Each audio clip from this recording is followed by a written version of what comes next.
quitus fiscal des 3 dernières années exigé 249 millions de francs CFA pour les listes de candidats aux élections législatives, 250 millions de francs CFA pour tout individu candidat à la présidentielle. Ce sont les cautions qui ont été fixées pour ces différents candidats. Et puis, 10 000 francs CFA pour les candidats aux élections municipales et locales. Voilà, autant d'innovations apportées par le nouveau code électoral, sans oublier que un débat qui a tenu en haleine le public béninois a été tranché. Les anciens présidents de la République peuvent être candidats sans renoncer à leur statut d'anciens présidents de la République.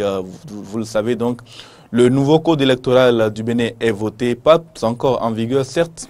Il va d'abord passer le contrôle de constitutionnalité, naturellement, avant d'être promulgué s'il est validé par la Cour constitutionnelle, avant d'être promulgué donc par le président de la République et forcément donc de régir les élections à venir. Nous allons en discuter et j'ai sur ce plateau deux connaisseurs, deux personnes qui ont suivi de très près l'évolution de ce code électoral. Il s'agit d'abord d'un journaliste, il s'agit de Cyriac Dekenou, un habitué de Eden Télévision et de ce plateau. Et Cyriac, bonjour. Bonjour, bonjour mesdames et messieurs les auditeurs de Diaspora FM et les téléspectateurs de Eden TV.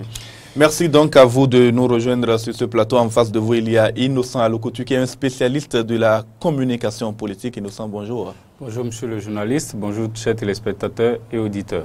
Merci donc de nous rejoindre sur ce plateau, vous aussi. Nous allons parler très largement de ce code électoral. Premier sentiment, quelle a été votre réaction quand vous avez entendu dire que ce code a été voté finalement au bout de 3 plénières, alors que ces derniers temps, l'Assemblée nationale nous a habitués à être un peu plus expéditifs, disons-le, quand il s'agit de voter certaines lois. Non, bon, je crois que en ce qui concerne le vote de ce code électoral, qui a eu beaucoup plus de débats que ce à quoi on s'attendait. Et c'est beaucoup plus dû à ce qui a été produit par la commission des lois, notamment quand même, disons, certaines dispositions nouvelles qui ont été intégrées dans le code électoral, qui étaient considérées pour la plupart comme des dispositions à polémique, notamment les possibilités pour les anciens chefs de l'État de participer aux élections législatives sans renoncer à leur statut. Il y a également quand même, disons, la question relative à la résidence de façon continue sur une durée d'1 an. Il y a également d'autres dispositions qui n'avaient pas été intégrées, notamment quand même, disons, l'élargissement du nombre de sièges par circonscription pour permettre à ceux qui aient plus de représentativité au niveau de certaines circonscriptions qui jusqu'à présent comptent moins de députés par rapport à la masse de population, par rapport à la démographie. Donc, c'est normal que d'une façon ou d'une autre, que les débats durent autant, puisque à plusieurs reprises, il y a eu des suspensions et puis il y a eu des reprises et les débats étaient véritablement, disons, très très tendus. Même au sein du BMP, on a quand même pris la peine d'assister à un certain nombre de débats sur des questions spécifiques qui véritablement étaient des questions d'intérêt national. Donc, il n'y a pas de quoi s'alarmer. Je crois qu'aujourd'hui, là où nous sommes, le code a été voté par le Parlement. Reste maintenant à la Cour constitutionnelle d'apprécier quand même certaines dispositions qui sont intégrées nouvellement afin de pouvoir dire si c'est conforme à la Constitution ou pas. Innocent Alokotu, voilà donc ce code électoral voté. Était-il nécessaire, question, je dirais préjudicielle, de changer le code électoral en vigueur? Il était nécessaire, c'est vrai, il faut pouvoir le dire. Changer le code, non, mais amender, d'accord. Vous voyez, moi, je n'ai pas apprécié déjà qu'ils aient passé autant de temps sur des questions qui ne valaient pas vraiment la peine. Pour toiletter le code, il fallait voir... Lesquels? Oui, quand je prends par exemple perdre son titre d'ancien chef d'État, il y a combien d'anciens chefs d'État qui vont aux élections législatives? Il faut prendre la grande masse, il faut prendre ce qui va vers le peuple pour amender. Anciens chefs d'État, ils sont combien? Ils sont très peu nombreux. Quand je quitte cet aspect, les questions qui devraient être débattues de fond en comble, ce sont les questions de quotient et liées à la jeunesse aussi. Vous voyez, on a passé 3 séances ou 3 plénières, je ne sais pas, pour un code qui, au final, n'était pas ce à quoi on s'attendait. Ils sont revenus pratiquement à la même chose. La caution, on l'a augmentée de plus de 1000%. Quand je prends l'âge des jeunes, c'est resté statu quo, ça ne valait pas la peine. Alors pourquoi ils ont modifié le code électoral? C'est à cause de la caution, juste pour permettre à des personnes de ne pas pouvoir aller aux élections ou pour limiter l'accès aux postes électifs des jeunes? Je ne comprends pas. Et moi, je suis contre ça. Je m'insurge contre cette nouvelle loi, ce code électoral qui vient d'être voté. Ah, ça, les choses sont donc dites. Commençons déjà par nous intéresser à l'aspect que vous avez abordé, c'est le premier, la caution, qu'il faut donc verser désormais pour les listes. 249 millions de francs CFA. On était parti sur une base de 200 millions. Dans l'ancien code, c'était seulement 8 millions pour les listes de candidats. On est passé donc de 8 millions maintenant à 249 millions de francs CFA. Mais quand on fait le calcul, on se rend compte que chaque candidat sur la liste, puisqu'il s'agit de 83 candidats, doit participer de 3 millions de francs CFA. Est-ce que c'est exorbitant réellement, tel qu'on veut nous le faire croire? Non, bon, je crois que j'ai eu l'occasion de le dire ici sur votre plateau. Vous savez, en ce qui concerne la caution pour les élections législatives, que ce soit de 200 et qui est actuellement de 249 millions, je crois que ce n'est pas en quelque sorte une somme exorbitante, puisque la volonté affichée, c'était quand même, disons, de pouvoir renforcer le système partisan et d'éviter un tant soit peu à ce que des gens aillent aux élections et puis à la veille des élections se concertent pour pouvoir mettre en place des alliances et qui pourraient les permettre de façon circonstancielle, sans un réel débat politique, de pouvoir siéger au niveau du Parlement béninois.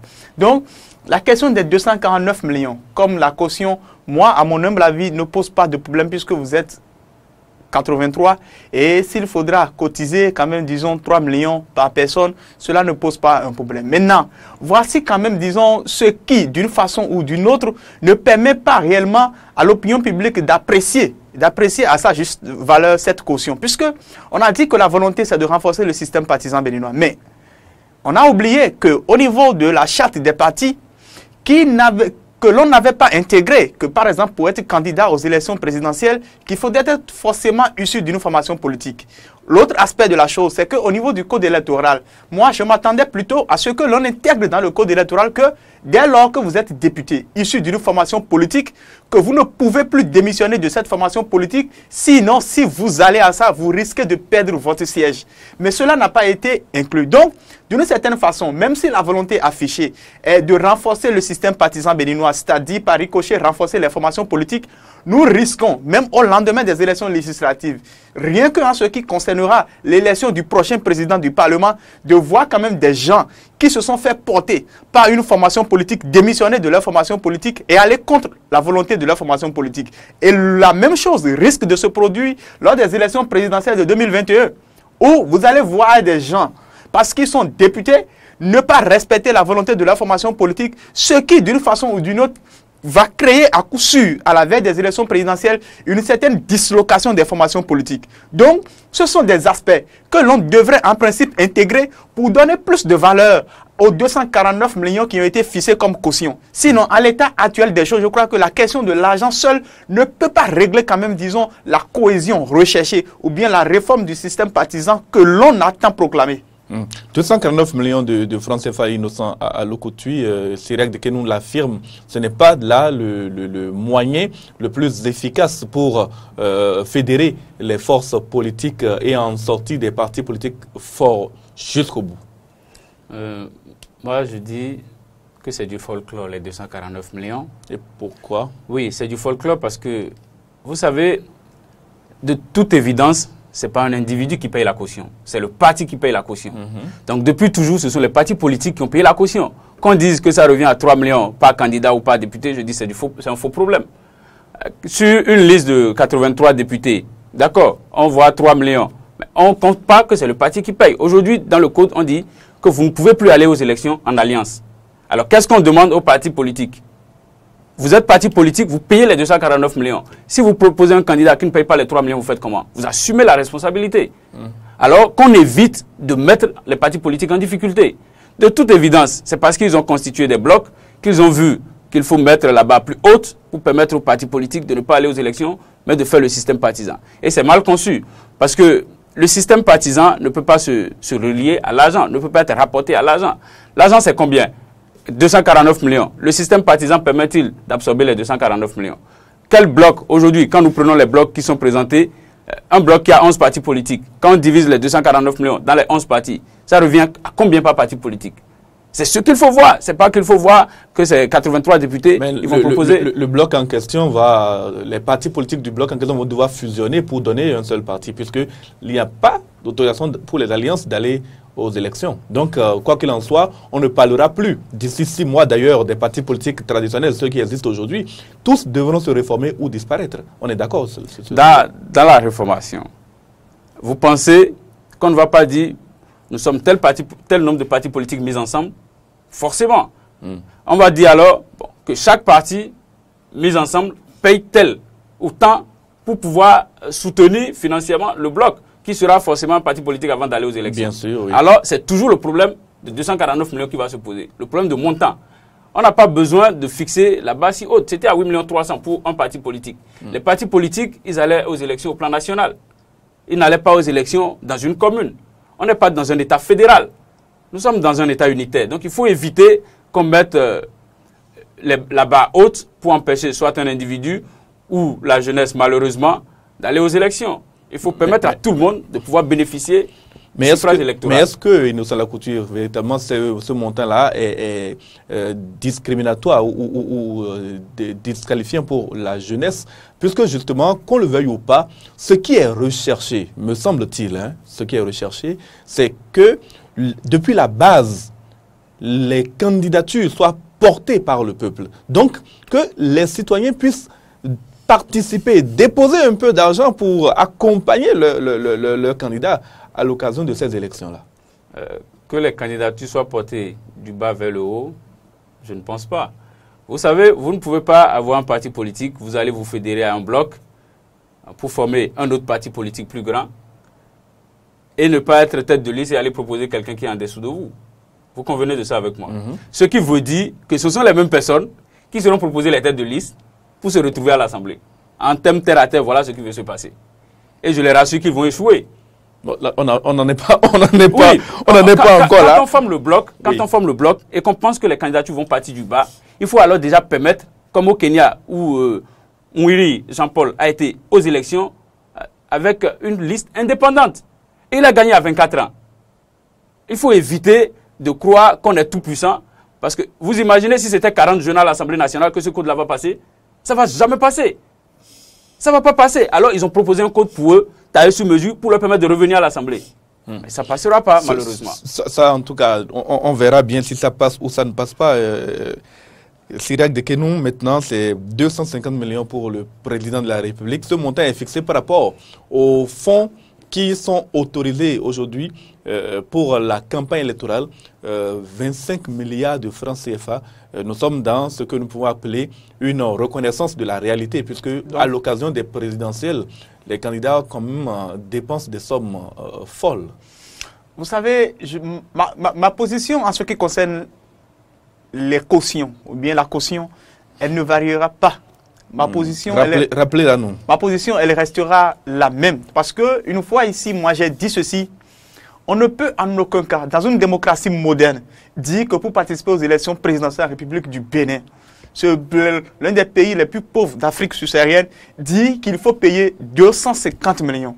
Et je l'ai dit tout à l'heure, j'ai dit que si la volonté effective, c'est de renforcer le système partisan, et vous savez ce pourquoi je reviens là-dessus, parce que j'ai pu quand même, disons, écouter de long en large la qualité du débat qu'il y a eu au niveau du Parlement. Et c'est vrai que je suis resté sur ma faim. Je le dis en tant que jeune. Vous savez, parce que au-delà de tout, il faudrait parfois qu'arriver à un moment donné, que nous puissions quand même dire que nous départir de nos positions partisanes pour pouvoir faire un débat objectif. Et c'est ceci. Lorsqu'on dit 250 millions, je crois que les 250 millions constituent déjà en soi une certaine exclusion. Exclusion en ce sens où pourquoi? Vous pouvez être un jeune, ou bien c'est que quelqu'un qui jouit d'une grande popularité, qui est peut-être porté par la base, mais si vous ne disposez pas des moyens qu'il faut, vous ne pouvez pas candidater. Quand on est porté L'autre par aspect la de la base, chose, on peut espérer que la base vous soutienne, vous finance. Attendez. L'autre aspect de la chose qu'il convient de souligner, c'est ceci. C'est que nous risquons à long terme de voir quand même, disons, c'est que la classe politique béninoise prise d'assaut par des opérateurs économiques. Pourquoi? Parce que c'est que la question de l'argent risque de primer quand même, disons, c'est que sur la valeur de l'individu. Vous voyez, parce que vous pouvez être quelqu'un, disons, qui est peut-être d'une moralité douteuse. Du moment où vous disposez de 50 millions, vous pouvez candidater. Et surtout avec la classe politique actuelle que nous avons. Vous voyez, qui est aussi hétéroclite. Il est possible, lorsque vous avez les 50 millions et que vous candidatez, de pouvoir mobiliser toute cette classe politique à votre cause afin de pouvoir se faire élire président de la République. Et c'est là où il y a le risque. Et l'autre aspect de la chose, et je reviens encore là-dessus, c'est ceci, c'est que il n'a pas été dit que pour être candidat aux élections présidentielles, qu'il faut être nécessairement porté par une formation politique. Ce qui voudrait dire ceci, à la veille des élections présidentielles, nous verrons quand même dire que des gens qui, forts de leurs moyens financiers, se diront candidats. Et feront de sorte que ceux qui sont maires au sein des formations politiques ou bien des députés au sein des formations politiques vont les rallier à coups d'argent.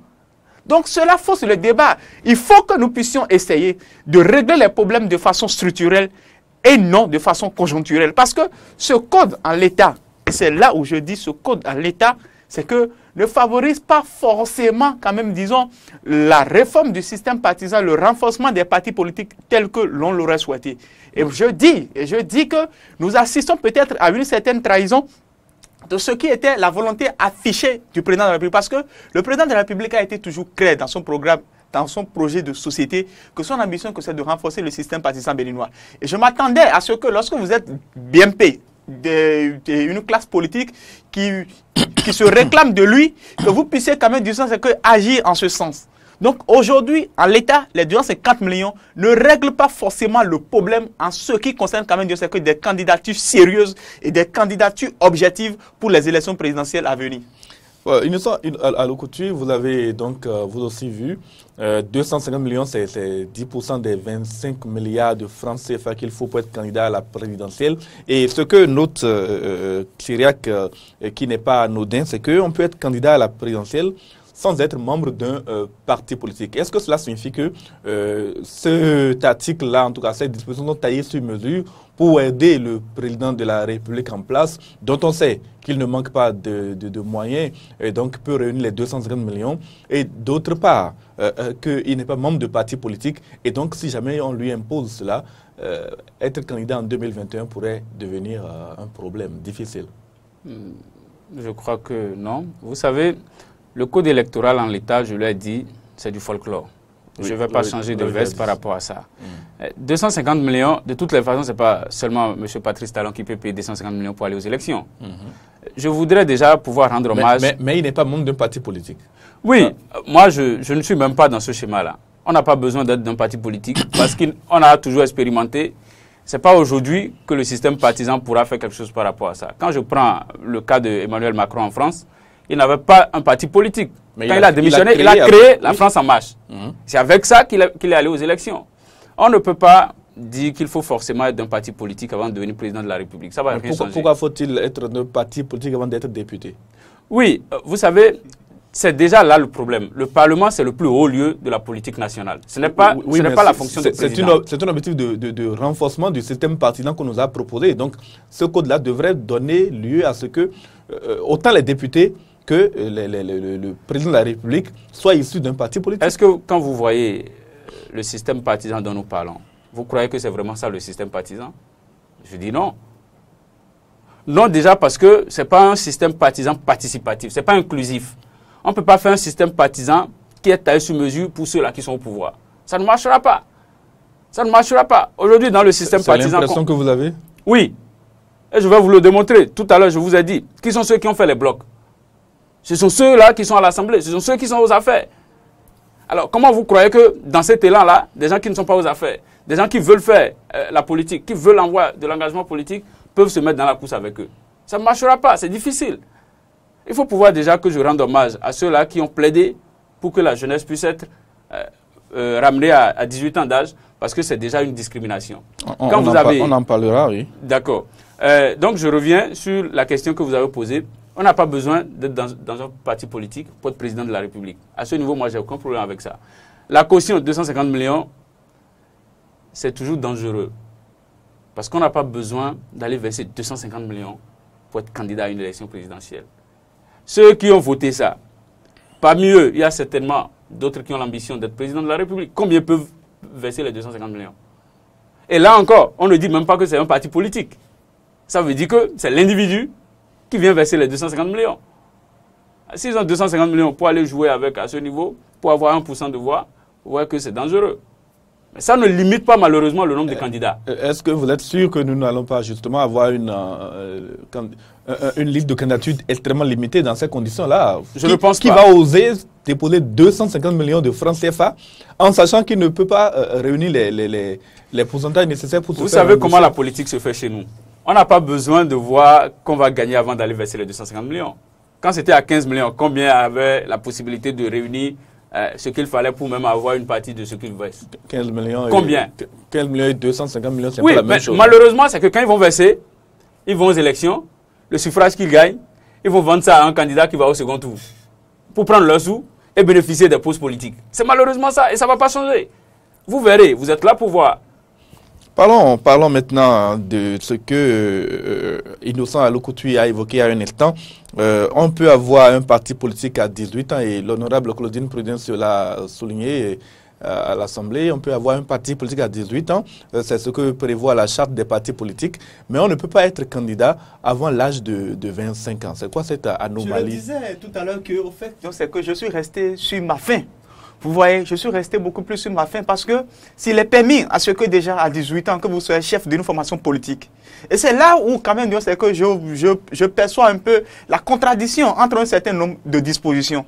Parce que je reviens un peu en arrière, je fais cette analepse là pour dire ceci, s'il est interdit d'être candidat de façon indépendante pour les élections législatives, mais pourquoi est-ce que dans le cadre des élections présidentielles, on permet à ce que vous soyez candidat de façon indépendante? Maintenant, je reviens maintenant sur cette question. S'il est permis à ce que déjà à 18 ans, que vous puissiez créer votre formation politique et l'enregistrer, pourquoi est-ce que l'on interdit à quelqu'un qui a 18 ans de participer aux élections législatives? Moi, je suis jeune. Encore que nous ne sommes pas des opposants. Donc, c'est que c'est beaucoup plus des raisons pour lesquelles, lorsque nous faisons ce type de débat, que nous puissions quand même dire, c'est que libérer la parole et dire ce qui pourrait permettre aux gens de pouvoir avancer. Si l'on vous permet, à 18 ans, de pouvoir créer votre formation politique, pourquoi l'on vous interdira de pouvoir participer aux élections législatives à l'âge de 18 ans? L'honorable Guy Mitokpo et l'honorable Claudine Prudence sont revenus là-dessus à maintes reprises. Mais malheureusement, je suis surpris que, à ce niveau, qu'on n'a pas eu quand même des parlementaires capables de pouvoir quand même défendre cela. Et après, ce qu'on viendra nous ventiler, c'est le fait que nous défendons les jeunes, et dans les circonscriptions respectives, vous verrez quand même, disons, les députés aller parler, aller tenir ce langage-là. Mais non, les jeunes ne doivent plus être utilisés comme des instruments qui viendront peut-être rester derrière. Et Claudine Prudence a souligné un fait. Elle a dit plutôt, s'il est permis à 18 ans que vous créez votre formation politique, mais jusqu'à 25 ans, le jeune serait-il en formation politique? C'est ça? Elle a posé cette question. Et c'est ce que nous devrons nous demander. Parce qu'aux États-Unis, par exemple, dans un État pour le poste de gouverneur, on a vu un jeune de 14 ans déposer sa candidature. L'on pourrait donner n'importe quelle interprétation à cela. Mais si nous nous réclamons, comme quand même disons, c'est qu'un parlement qui est quand même c'est que le haut lieu de la politique, il faut que parfois les débats que nous tenons soient véritablement des débats qui ne soient pas en aberration quand même c'est que, ou bien en contradiction avec ce que nous viendrons, avec ce que l'on va dire à la base. Et c'est ce pourquoi la question de la jeunesse, cette question, elle a été mise de côté. Et moi, franchement, j'en étais vraiment déçu. Et on a peut-être donné la possibilité à la jeunesse, non pas d'être candidat aux législatives très tôt, mais pour ce qui concerne les municipales, puisque non seulement l'âge à ce niveau-là est assez bas, c'est la majorité, et puis la caution est portée de 20 000 à 10 000. C'est-à-dire, exceptionnellement, la caution au niveau de cette élection, elle est rabaissée. C'est-à-dire, maintenant, bon, même avec l'argent de poche, d'un jeune, il peut se porter candidat pour les municipales, les communales, etc. Est-ce que ce n'est pas au moins une porte ouverte pour que la jeunesse commence à se former à partir de la base? Une porte pour que la jeunesse commence par se former à la base, je dis que c'est faux. Comme je vous l'ai dit, le code en l'état... D'accord sur rien. Le code, oui, il faut pouvoir... On n'est pas des jeunes mouvanciers qui doivent accepter tout être baissé. Quand c'est pas bon, on dit c'est pas bon. N'oubliez pas que Patrice Talon est au pouvoir à cause des jeunes. Combien de formations politiques l'ont soutenu? Il faut pouvoir reconnaître quand c'est bon et dire non quand c'est pas bon. On dit il faut commencer la politique à la base pour être maire. Le ministre de la Justice a validé le vote. Il était très content à l'issue du vote. Oui, c'est normal. Le ministre de la Justice... Il n'est pas député, il n'a jamais été député. Mais il est ministre de la Justice, vous le connaissez ça? Il est jeune. Il est ministre... Jeune à quel âge? Ça dépend de quelle tranche d'âge vous donnez à la jeunesse. De 7 à 77 ans. Ah ouais, ça c'est à vous votre niveau ça. Bon, dites-moi. Vous voyez, je dis le code en l'état est dangereux. Il n'y a rien de nouveau, mais que des complications. Non mais je dis. C'est 10 000, d'accord. Oui, 10 000. Je comprends. Mais vous croyez que c'est parce qu'on est maire qu'on peut impacter la politique nationale? Je vous ai dit tout à l'heure, le plus haut lieu de la politique nationale, c'est l'Assemblée. Aujourd'hui, toutes les lois qui se votent, c'est à l'Assemblée, ce n'est pas dans les mairies. Le jeune veut impacter quel développement dans les mairies? Aucun. Permettez-moi de... Quand même. Le développement... Oui, quand même. Les fonds FADEC, vous savez c'est combien? Vous savez quand est-ce qu'ils l'ont? Je ne veux pas rentrer dans ce débat-là. Vous pouvez inviter un maire pour lui demander. Quand vous êtes maire, vous avez même de fortes chances de ne plus être réélu. Parce que vous n'aviez pas les fonds pour faire quelque chose qui puisse vous permettre d'être apprécié par le peuple revenu. Je sais... pour la petite expérience, ce qui est dans ce domaine-là. Vous savez, quand on dit les jeunes n'ont qu'à devenir maires, ils vont devenir maires pour changer quoi dans la jeunesse? Rien. Aujourd'hui, quand vous avez, comme je vous l'ai dit, si vous avez 40 députés à l'Assemblée, si nous sommes une majorité à l'Assemblée de jeunes, cette loi ne va pas passer de 249 millions. Et c'est déjà un cas social. 249 millions pour quelle couche? Quand je quitte cet aspect, pour être maire, vous allez impacter quel développement? Au niveau des lois qui sont votées. La loi, elle est nationale. Le maire, c'est une commune. Vous savez, on a besoin des parlementaires qui soient capables de voter des lois qui absorbent les jeunes qui sont en attente. Regardez les écoles normales. On forme aujourd'hui des normaliens qui sont à la traîne, qui n'ont pas de boulot, mais on continue chaque année d'en former et de mettre dans les casernes. Ça veut servir à quoi? À rien. On a déjà la demande. On vous demande de concourir alors que c'est l'État qui vous donne les diplômes. C'est déjà dangereux. Allez dans les pays à côté. Ça ne se fait pas comme ça. Même au Burkina tout près. Il faut qu'on évite de mettre des gens qui ne sont pas capables d'intervenir pour les jeunes. Aujourd'hui, combien de députés ont leurs enfants dans le pays? Combien sont-ils qui ont leurs enfants qui subissent les grèves? C'est dangereux simplement. Et je voudrais dire à la jeunesse de ne pas se voir limiter. C'est aujourd'hui plus que jamais qu'il faut se mettre en avant. Et nous avions créé le concept Jeunesse en avant. Ça permettra à tous les jeunes qui remplissent les conditions, qui ont l'ambition d'être députés, d'aller aux élections. Parce que, tel que ça se conçoit là, jamais au grand jamais, ces députés que nous voyons ne pourront faire le bonheur de ce peuple-là. Jamais. En tout cas, malheureusement, ça c'est votre opinion. Oui. Ça c'est oui. votre opinion. Vous ne pouvez pas être aussi catégorique. Je le suis. Je vous fais la démonstration. Je vous ai dit tout à l'heure, ce sont eux qui forment les blocs. Ils vont chercher à être les têtes de liste. Donc, pour revenir à l'Assemblée. Pas forcément. Vous pouvez être surpris. Il y en a parmi eux qui ne sont pas candidats aux prochaines élections, mais qui ont voté en faveur, qui ne sont même pas candidats, qui ont voté en faveur de ce test-là. De ce test avec quel amendement?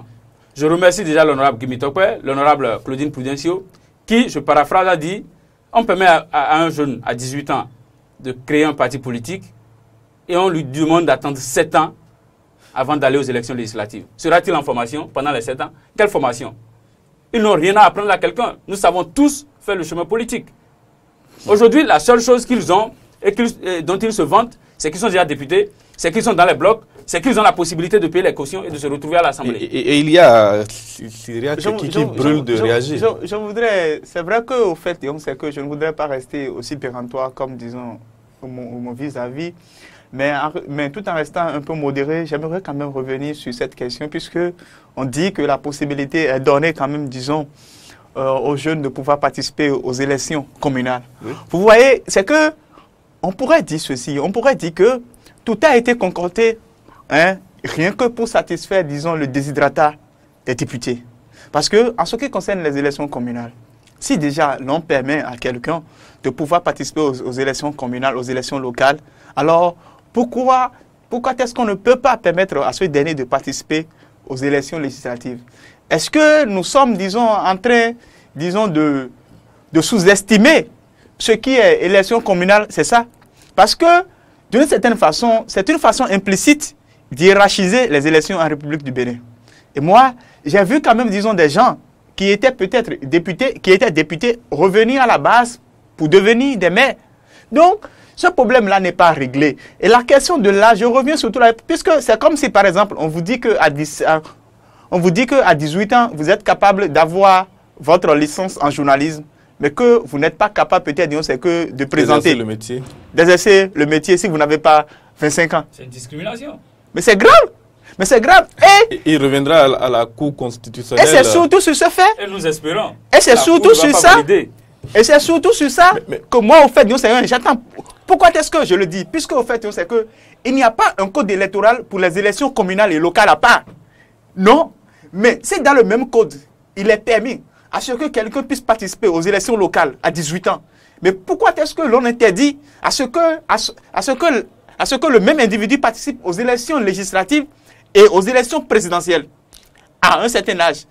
Laissons même le cas des élections présidentielles. Donc, c'est en ce sens que peut-être que la Cour devrait beaucoup plus satisfaire les uns et les autres. Parce que en l'état, certaines dispositions du code ne nous satisfait pas. L'autre aspect de la chose, c'est que parce qu'il faut qu'on évolue. Hein, l'autre aspect de la chose, je voudrais beaucoup plus revenir sur la question du nombre de sièges par circonscription électorale. Oui, vous savez, j'allais en parler. Il y a une injustice. Il y a une injustice qui s'opère. Lorsque vous prenez par exemple Abomey-Calavi, qui représente aujourd'hui l'une des plus grandes cités dortoirs du Bénin, Abomey-Calavi compte plus d'habitants. Lors du dernier RGPH 4, il a été révélé que Cotonou compterait environ 900 000 habitants. Donc, moins de 2 millions d'habitants. Alors que Abomey-Calavi, en 2014, comptait déjà plus de 2 millions et quelques. C'était les statistiques d'entre-temps. Oui, Abomey-Calavi seul. Aujourd'hui, il faut ajouter Soava et Zé. Vous voyez, alors qu'il faudrait ajouter Soava et Zé. Et cette circonscription-là donne combien de députés? 4 députés. Alors que Cotonou en donne 9. C'est pour dire quoi? C'est pour dire que ce sont quand même des débats, des débats sur lesquels on attendait à ce que les parlementaires puissent véritablement opiner. Mais le nombre de sièges n'a pas été augmenté. Le nombre de sièges n'a pas été augmenté. La population, elle évolue de façon graduelle. Mais le nombre de sièges n'a pas été augmenté. Alors, quels sont les problèmes qui ont été réglés à travers ce code? Moi, je reste sur ma faim. Je ne vois pas. Justement, pour ce qui concerne la répartition des sièges, à l'occasion du séminaire national sur le code électoral, nous avons entendu tellement de belles choses, notamment donc cette question de la répartition des sièges et de l'augmentation du nombre de sièges dans certaines circonscriptions électorales, voire même dans toutes les circonscriptions, mais proportionnellement à la démographie. Ce débat a été totalement occulté. La manière dont j'ai même entendu le président de la République, le président de l'Assemblée nationale stigmatiser presque la 6e circonscription électorale, parce que justement c'est l'honorable Claudine Prudencio qui a soulevé la question. Il a demandé simplement aux députés s'ils sont d'accord pour que le nombre de sièges au niveau de la 6e circonscription électorale soit augmenté. Est-ce qu'en le disant comme ça, ce n'est pas une façon de dire aux députés, bon, l'honorable Prudencio voudrait augmenter le nombre de sièges dans sa circonscription, est-ce que vous êtes d'accord? Et le vote a été naturellement défavorable. Vous savez, je renouvelle mes sentiments de gratitude envers l'honorable Prudencio par rapport à la qualité de ces amendements. Quand je prends la séquence... On va parler de tentative d'amendement aujourd'hui, puisque ça n'a pas été pris en compte. Oui, tentative d'amendement ou amendement, c'est qu'elle l'a fait. Oui. Même si ça n'a pas été pris en compte, il faut lui reconnaître ça. quand je prends Abomey Calavi, vous savez, c'est la plus grande commune du Bénin. Absolument. En matière démographique. Et même en matière de population. En matière d'espace géographique et de population. Géographique, c'est Tchaourou. Non, géographique, c'est Tchaourou. C'est parce qu'on ne prend pas en compte certains détours.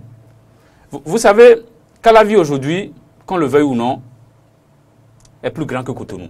Ouais, c'est clair. Tant en portion géographique qu'en démographie de population. Ça voudra dire que c'est une discrimination notoire de voir Cotonou en position de 9 députés et de voir Abomey Calavi avec ses 5 ou 6 députés, 4 qu'on lui octroie. C'est dangereux parce qu'on ne prend pas en compte la volonté du grand peuple. On voit bien que le nombre est élevé de population, mais on préfère ne pas leur accorder le nombre de sièges qu'il faut. Ça veut dire qu'ils sont déjà asphyxiés dans leur élan de plus de parole, de représentativité. Alors, qu'est-ce qu'on s'attend de ce peuple-là? On s'attend à quoi quand on demande au peuple qu'ils ne peuvent avoir que 4 représentants, pendant qu'ils ont une population tellement grandiose qu'on ne peut même estimer réellement. Ça veut dire qu'il y a un problème de volonté. Oui. Et je vous ai dit, le code électoral tel qu'il est présenté, c'est pour que les députés puissent eux-mêmes se faire plaisir. C'est du folklore, ça va faire réélire les députés. Oui. Revenons également encore au niveau du séminaire national sur le code électoral qui a eu lieu il y a quelques mois. La question de la transhumance politique a été abondamment abordée et il était question qu'un député élu sur une liste ne puisse pas conserver son siège s'il décide de quitter ce parti politique. Mais au final, là encore, les députés n'ont pas agi dans le sens de ce que proposait le séminaire. Moi, heureusement même qu'ils n'ont pas agi dans ce sens. Vous savez pourquoi? Il faut permettre aux gens d'avoir la liberté d'expression. Aux gens d'avoir la liberté d'entrer. Vous êtes d'accord sur quelque chose enfin? Oui, mais ce n'était même pas dans l'autre code. Non, je pas dans le code, voilà. C'était à l'occasion du séminaire que non, ça a été tout ça là, c'est du folklore. Je vous ai dit, la seule chose qui est prise en compte, oui, la seule chose qui est prise en compte aujourd'hui, c'est le code voté. On est d'accord. Quoi qu'on dise, c'est que ce n'était pas dans l'ancien code, ça n'a pas été intégré dans le nouveau code. Le nouveau code, je vous ai dit, c'est du folklore parce que ça nous permettra qu'à des députés de revenir. Oui. Vous croyez que quand je suis avec vous, d'accord, dans votre parti politique, je suis élu député. Si à un moment donné, on ne partage pas certains points de vue. Vous pouvez rester dans le parti et critiquer les points de vue plutôt que de sortir du parti ou d'aller apporter un soutien à quelqu'un d'autre. Vous serez dans le parti pour être éternellement... Il y a des courants dans tous les partis politiques. Oui, et il faut déjà qu'entre eux, ils puissent s'entendre. On n'a pas besoin de dire, tu ne sors pas de là. Vous ne pouvez pas m'enfermer dans une chambre et pendant que ça ne va pas, vous me demandez de rester. Quand je regarde les présidentielles passées, je prends un petit exemple. Si j'étais député et que le parti décide de soutenir quelqu'un, je vois les contours et je dis, ah, attention, je tire sur la sonnette d'alarme.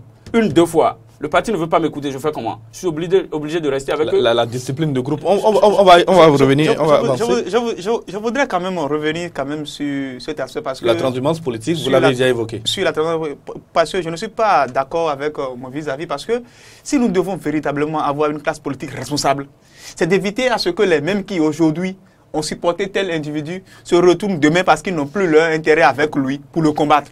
Pourquoi? Parce que, et je vous l'ai dit, prenez date.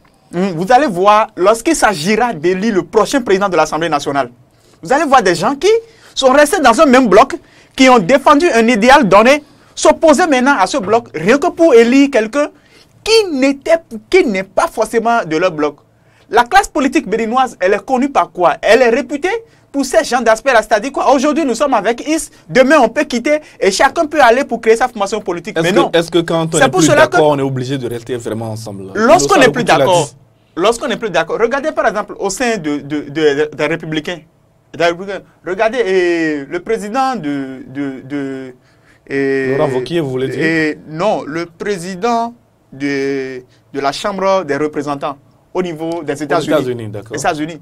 Mais il lui arrive de critiquer ouvertement certaines décisions de Donald Trump. Et même récemment, bien que les deux, John McCain, même récemment, John McCain était très opposé à la politique immigratoire de Donald Trump. C'est pour dire quoi? C'est pour dire que nous pouvons être ensemble. Mais au sein de nos formations politiques, c'est parce qu'au Bénin, nous ne menons pas les débats d'idées. que lorsqu'il y a un petit problème, des problèmes individuels et subjectifs, on veut quitter. Mais non, vous pouvez rester ensemble au sein de la même formation politique, mais c'est qu'il peut y avoir des courants. Et c'est ce que nous devons commencer par apprendre. Parce que la formation politique devait être au-delà de tout, comme des centres de formation par excellence, pour former les gens, pour leur apprendre que vous pouvez être ensemble, mais quand même, disons, avoir des divergences de point de vue et vous êtes obligés de rester ensemble. Sinon, cette loi sur la transhumance qui n'a pas été introduite au niveau du code électoral, je vous avoue que à coup sûr, elle ne règle pas encore le problème du système partisan béninois. Tel que vous l'avez dit. Nous allons finir avec un dernier sujet, s'il vous plaît. Le temps est complètement parti. Nous allons finir avec un dernier sujet. C'est la démission qui est imposée aux forces de sécurité et assimilées dans ce code électoral syriaque de Kénou. Qu'est-ce que vous pensez de cela? Il y a aujourd'hui encore au Parlement des douaniers qui étaient en train de... C'est quand ils ont été candidats. Aujourd'hui, il n'est plus permis, notamment à ceux-là, d'être candidats. Ok, vous allez me permettre de pouvoir... Puisque, au fait... Vous n'allez pas être long. Non, je ne serai pas long. Vous savez, j'ai suivi de long à large le débat sur ce sujet. Parce qu'il est possible aujourd'hui, à travers radio et hémicycle, de suivre quand même en direct tout ce qui se passe. L'honorable Claudine Prudencio a suggéré à ce que assimilé qui a été mis, que l'on enlève ça, puisque cela élargit le champ d'exclusion aux douaniers et aux forestiers. L'honorable Bida a pris la parole et comme il était opposé à ça, il a demandé une suspension. La suspension a été observée. Il s'est retrouvé avec les membres de son groupe parlementaire. Ils ont échangé. Ils ne s'entendaient pas entre eux. Le débat a été élargi au BMP. Et au sein du BMP, voici ce qui s'est passé. Il y a des députés de la 5e circonscription électorale et d'autres de la 4e circonscription électorale qui... Vous êtes au courant de beaucoup de choses. Non, écoutez, c'est qui étaient farouchement opposés. Ils ont dit ceci, que si quelqu'un est douanier et que la personne doit candidater aux prochaines élections législatives, que l'intéressé démissionne. J'ai été un peu plus loin, j'ai commencé par me renseigner. Et c'est de là que j'ai compris que, au sein de la 5e circonscription électorale, qu'il y a quand même Dieu, c'est qu'un douanier qui aurait des élans de vouloir participer aux prochaines élections législatives et qui, selon quand même ce que l'on m'a appris, bénéficierait d'une certaine sympathie au sein de la population au niveau de la base. Au sein de la 4e circonscription électorale, il y a un ancien député qui est aujourd'hui un douanier en poste qui également aussi se retrouve c'est que dans les mêmes conditions. C'est pour dire quoi? C'est pour dire que ce champ d'exclusion, c'est encore pour viser des gens. Enfin, ce champ d'exclusion n'est pas basé sur une certaine objectivité. Mais l'on l'a fait simplement. Venons à la réalité. C'est mon opinion, cela n'engage que moi. Syriaque de Kénou, les douaniers, comme vous le dites, les forestiers et autres, ils détiennent des parcelles d'autorité. Ils détiennent des armes. Et ils ont le droit d'être candidats au même titre que nous autres civils.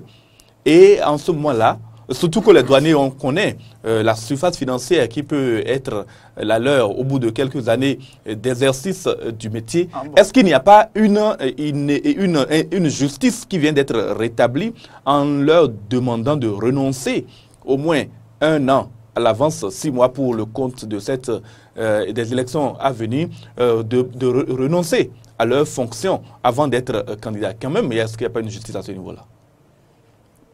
Peut-être. Peut-être parce que tout dépend du député, du douanier ou forestier qui veut candidater. Si vous avez la grâce du peuple et qu'on vous donne la possibilité d'aller aux élections, on vous demande de démissionner, c'est à vous de peser dans la balance pour voir là où ça se situe le mieux pour vous. Vous savez, c'est une corporation qui détient une souveraineté. Parce que, quoi qu'on dise, le treillis, c'est pour la nation. La fonction qu'ils exercent est une fonction qui a beaucoup de respect dans la République. Ça veut dire qu'ils ne peuvent pas cumuler les deux. Tu ne peux pas être douanier et aller aux élections. Tu démissionnes pour aller aux élections. Moi, à ce niveau... Est-ce que ça n'aurait pas été mieux de dire, bon, quand même, il est candidat et s'il est élu, il doit démissionner? Là, c'est quand on permet à tous les douaniers ou à tous les forestiers d'être candidats. Oui. Et puis bon, quand ça va pas passer, il va retourner tranquillement. Ça marche pas. J'aurais même voulu qu'on aille plus loin pour dire même les ministres ne peuvent pas aller aux élections. Parce que quand vous détenez une souveraineté, il faut déjà respecter le peuple à ce niveau. Un ministre, c'est un ministre de la République. On a parlé des préfets. Oui, mais on n'a pas parlé des ministres. Un ministre en fonction, il a quand même... La question concernant les préfets a été maintenue dans le code. C'est là oui, où et on je demande aux reviens secrétaires généraux même de démissionner d'abord. C'est là où je reviens sur le sujet. Et puis, puisque certains députés ont eu l'ingénieuse idée de dire ceci, s'il est possible d'exclure du champ les douaniers. Et c'est peut-être surtout quand même, c'est que à cause de la surface financière que le douanier pourrait embraser et qui pourrait le permettre peut-être de voir ça comme ça. De venir, non, ils n'ont pas quand même écoutez, un traitement de façon implicite. De dire que les douaniers sont suffisamment financièrement aguerris. Non, écoutez, c'est on sait que les douaniers sont riches. De façon implicite. C'est vous qui le dites, vous avez certainement les preuves. De façon implicite, nous sommes dans un champ politique et vous ne pouvez en aucun cas donner les armes à votre adversaire de venir vous abattre. Et c'est peut-être en ça que, au fait, c'est que je comprends quand même. Vous pensez que c'est une disposition qui vise particulièrement des personnes. Non, mais écoutez, au-delà de tout, je suis journaliste. Et j'ai pris quand même, disons, la peine d'investiguer. Et ce que je suis en train de dire ici, vous avez peut-être la possibilité d'échanger avec un certain nombre de députés et dites-les. Quand vous parlez des députés, et demandez-les de la le débat. Le débat en ce qui concerne le cas des douaniers, comment est-ce que le débat a été houleux au niveau quand vous parlez de députés de la 4e et de la 5e circonscription électorale qui auraient voulu exclure des adversaires potentiels, mais la 4e et la 5e ne donnent pas 62 députés. Et quand la question a été posée, si les autres députés n'avaient pas été d'accord, ça n'aurait pas pu passer. Non. Ok. Écoutez, par exemple, pourquoi est-ce que l'honorable Claudine Prudencio a souhaité à ce que le nombre de députés au niveau de la 6e circonscription électorale soit augmenté? Ce n'est pas de la 6e qu'elle a dit. Elle a donné la 6e comme exemple. Elle aurait souhaité que cela soit fait dans toutes les circonscriptions selon la démographie. Permettez-moi d'accoucher. C'est ce qu'elle a souhaité. Mais lorsque le président Mbedi a pris la parole, puisque effectivement, elle a pris comme exemple sa circonscription à elle. C'est pour dire quoi? C'est pour dire que l'injustice palpable là, que c'est au niveau de sa circonscription à elle. C'est pour dire ceci. Lorsque vous voulez poser un problème, on ne pose que le problème en regardant sa propre situation à soi. Vous voyez donc, les autres, effectivement, ont souhaité, puisque il y a des gens parmi eux, la majeure partie, qui sont membres de la commission des lois.